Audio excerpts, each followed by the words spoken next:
গ্রামে একটা কথা আছে, সব বাড়ি মানুষকে আশ্রয় দেয় না, কিছু বাড়ি মানুষকে মনে রাখে। আমি এই কথাটার মানে বুঝেছিলাম অনেক পরে। সেদিন বিকেলে আমি শহর থেকে গ্রামে ফিরছিলাম। নাম আমার আরিফ মাহমুদ। ঢাকায় থাকি, বিশ্ববিদ্যালয়ে পড়াই, মনোবিজ্ঞানে। মানুষকে বোঝা আমার পেশা। অথচ সেই বাড়িটা আমাকে এমনভাবে বুঝে ফেলেছিল যেন বহুদিন ধরেই আমার অপেক্ষায় ছিল। বাস থেকে নামতেই প্রথম যে জিনিসটা চোখে পড়ে সেটা হলো নীরবতা। গ্রামের নীরবতা সাধারণত আরাম দেয়।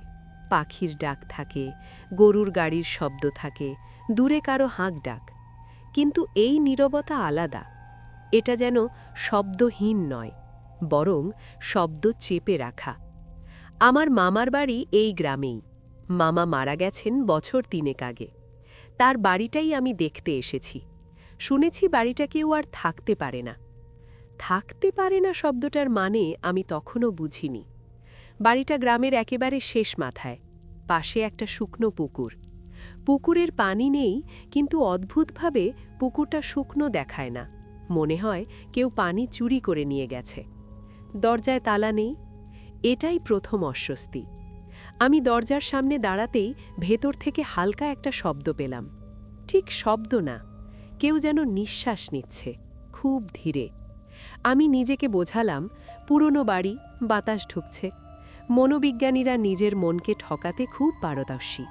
ভেতরে ঢুকলাম। ঘরটা অস্বাভাবিকভাবে পরিষ্কার, কিন্তু বাসযোগ্য না। যেন কেউ নিয়মিত পরিষ্কার করে অথচ থাকে না। হঠাৎ চোখে পড়ল ড্রয়ারের ওপর একটা খাতা। খাতার প্রথম পাতায় লেখা, আজ আমি মারা যাব। তারিখ ১২ আগস্ট। আমার বুকটা ঠান্ডা হয়ে গেল, কারণ আজকের তারিখও ১২ আগস্ট। আমি হাসলাম। অকারণে মানুষ ভয় পায়, এটা আমি জানি।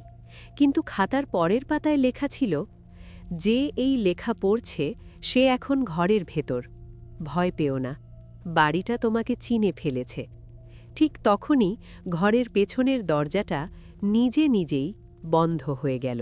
পেছনের দরজাটা বন্ধ হওয়ার শব্দ খুব জোরে ছিল না, বরং আশ্চর্য রকম নরম। ঠিক যেন কেউ দরজাটা বন্ধ করে দিয়ে ক্ষমা চাচ্ছে। আমি দরজার দিকে তাকিয়ে রইলাম কিছুক্ষণ। ভয় পাওয়ার কথা, কিন্তু আমার মাথার ভেতর তখন অন্য কিছু চলছিল, এক ধরনের কৌতূহল। মনোবিজ্ঞানের ছাত্র হিসেবে আমি জানি, মানুষ যখন অস্বাভাবিক কিছুর মুখোমুখি হয় তখন ভয়ের আগে আসে ব্যাখ্যা খোঁজার তাগিদ। আমি খাতাটা হাতে নিলাম। লেখা আমার মামার হাতের লেখা, এতে কোনো সন্দেহ নেই। ছোটবেলায় আমাকে গল্প লিখে দিতেন, সেই লেখা আমি চিনি। অক্ষরগুলো সামান্য ডান দিকে হেলে থাকে, এখানে ঠিক তাই। আমি জোরে বললাম, মামা। নিজের কণ্ঠস্বর শুনে নিজেই অস্বস্তি বোধ করলাম। ঘরের ভেতর শব্দটা কেমন বিকৃত হয়ে ফিরে এলো। প্রতিধ্বনি নয়, যেন শব্দটা একটু দেরি করে বুঝে উঠল কি করতে হবে। খাতার পরের পাতাগুলো উল্টাতে শুরু করলাম। প্রতিটা পাতায় তারিখ লেখা, আর প্রতিটা তারিখের নিচে মাত্র ২-৩ লাইনের নোট। আজ ঘুম ভাঙল রাত ৩টায়, ঘরে কেউ ছিল। পরের পাতা, আমি নিশ্চিত বাড়িটা শ্বাস নিচ্ছে। আমি পাতাগুলো দ্রুত উল্টাতে লাগলাম। বুকের ভেতর চাপা একটা অস্বস্তি জমা হচ্ছিল।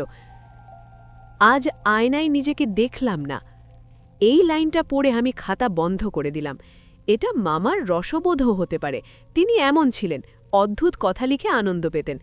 কিন্তু শেষ পাতায় এসে আমি আর নিজেকে বোঝাতে পারলাম না।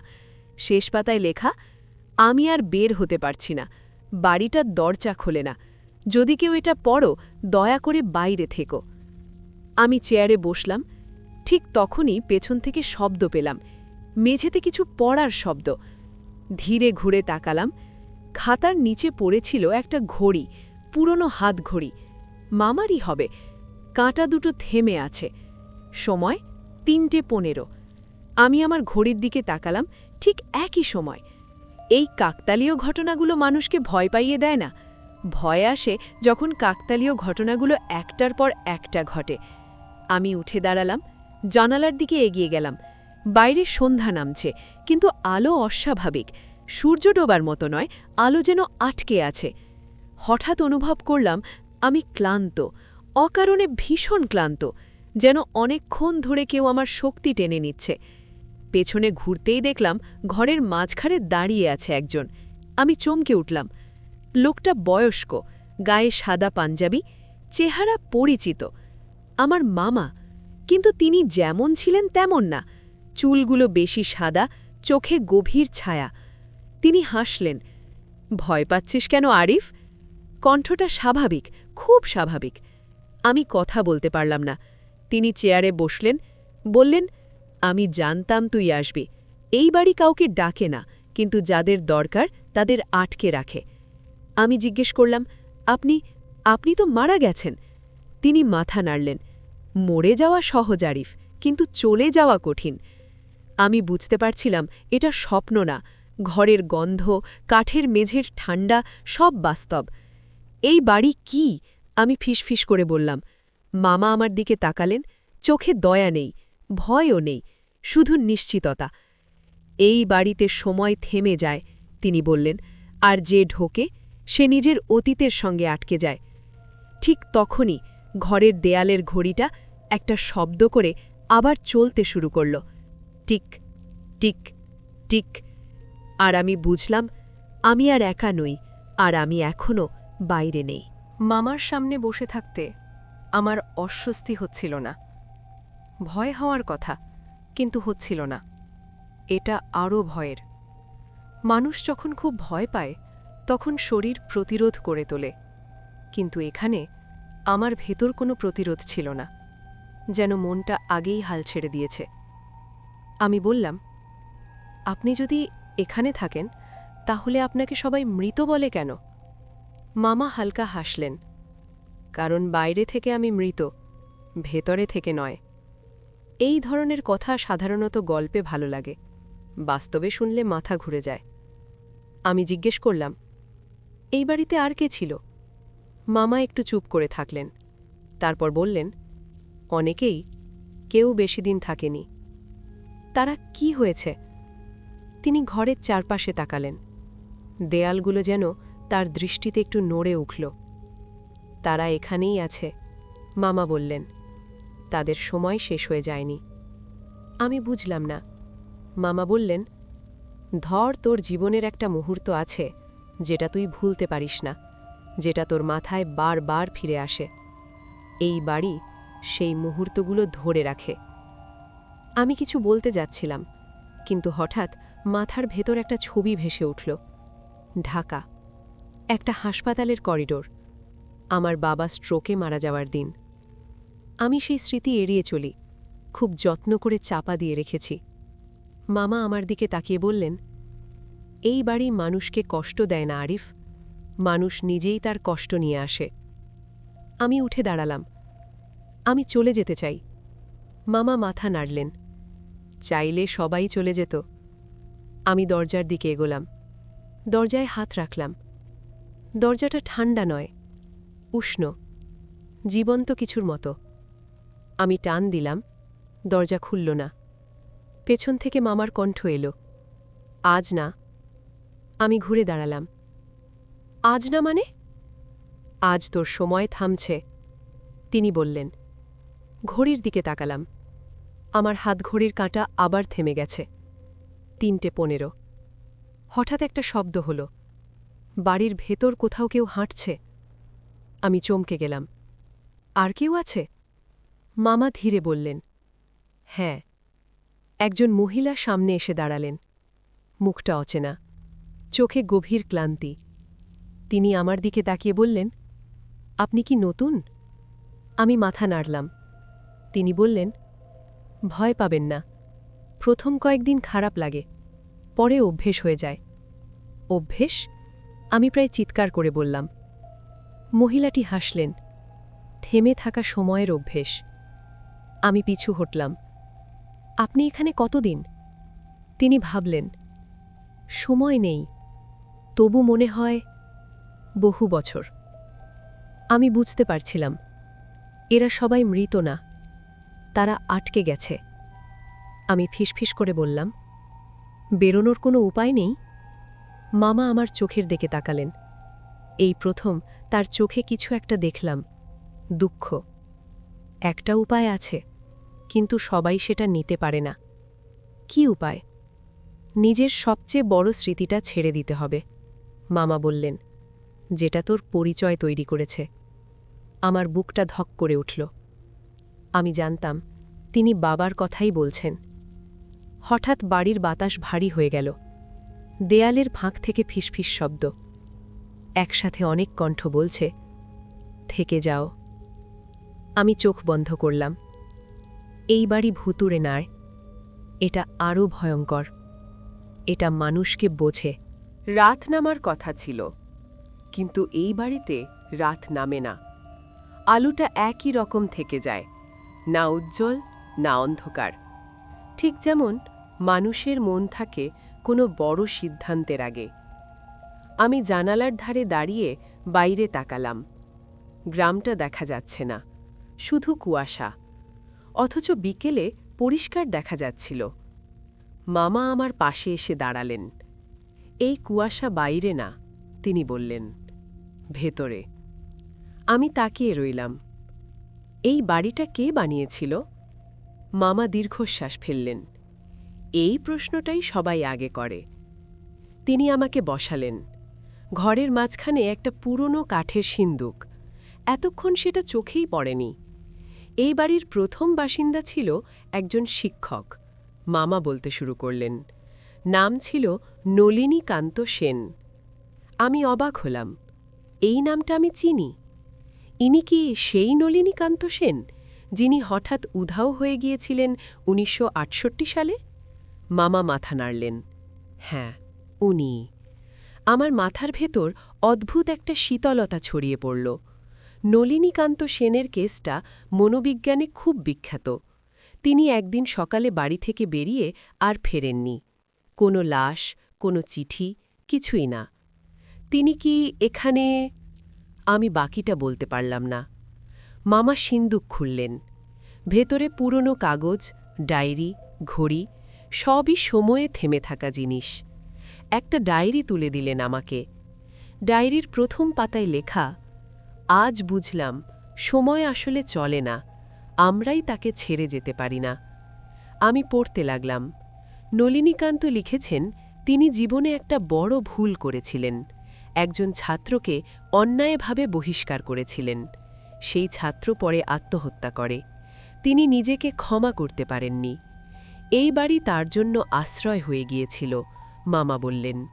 সে এখানে এসে এমন একটা জায়গা পেয়েছিল যেখানে ভুলটা প্রতিদিন দেখতে পারে, আবার ঠিক করার সুযোগ পায়, কিন্তু করে না। আমি ধীরে বললাম, মানে এই বাড়ি মানুষকে শাস্তি দেয় না, মানুষ নিজেই থেকে যায়। মামা মৃদু হাসলেন। তুই বুঝতে শুরু করেছিস। হঠাৎ দরজার কাছে শব্দ হল। একজন যুবক দাঁড়িয়ে আছে, চেহারা ফ্যাকাশে। সে বলল, আপনি কি আরিফ? আমি মাথা নাড়লাম। আমি আপনার বাবাকে চিনতাম, সে বলল। আমার বুক কেঁপে উঠল। আপনার বাবা এখানে এসেছিলেন, সে বলল, একবার। আমি কিছু বলতে পারছিলাম না। তিনি থাকেননি, ছেলেটা বলল। তিনি চলে গিয়েছিলেন, কিন্তু যাওয়ার আগে বলেছিলেন, আমার ছেলেকে যদি কখনো এই বাড়ি ডাকে তাকে থামতে দিও না। আমি ধীরে বসে পড়লাম। বাবা জানতেন। আমি ফিসফিস করে বললাম, আমি কিভাবে বের হব? মামা আমার দিকে তাকালেন। এইবার আর চোখ সরালেন না।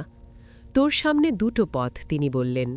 এক, তুই স্মৃতিটা ছেড়ে দিবি, এই বাড়ি তোর আর কিছু চাইবে না।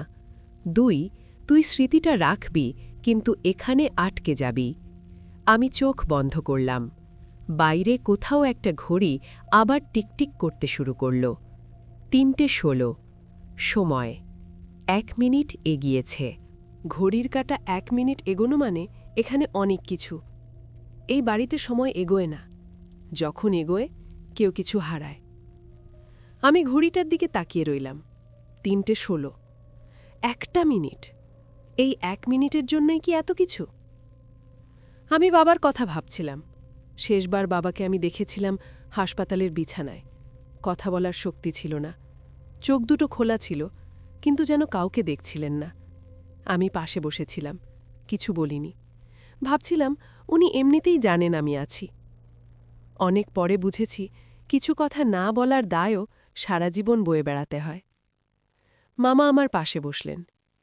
তুই যদি থেকে যাস, তিনি বললেন ধীরে, এই বাড়ি তোকে কষ্ট দেবে না, বরং আরাম দেবে।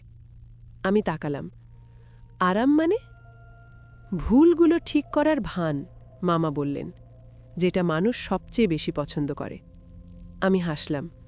হাসিটা আমার নিজেরই অচেনা লাগল। আপনি কেন থাকলেন? আমি জিজ্ঞেস করলাম। মামা কিছুক্ষণ চুপ করে থাকলেন, তারপর বললেন, আমি আমার মেয়েকে বাঁচাতে পারিনি। এই কথা তিনি কখনো বলেননি। অসুখ ছিল, তিনি বললেন।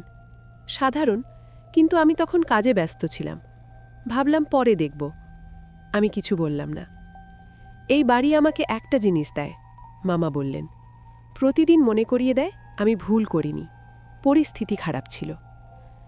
আমি বুঝলাম, এই বাড়ি মানুষকে মিথ্যে শান্তি দেয়, আর সেই শান্তির দাম হল থেমে যাওয়া।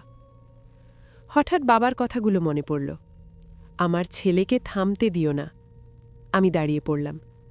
আমি যেতে চাই, আমি বললাম। মামা আমার দিকে তাকালেন। এই প্রথম তার মুখে ভয় দেখলাম।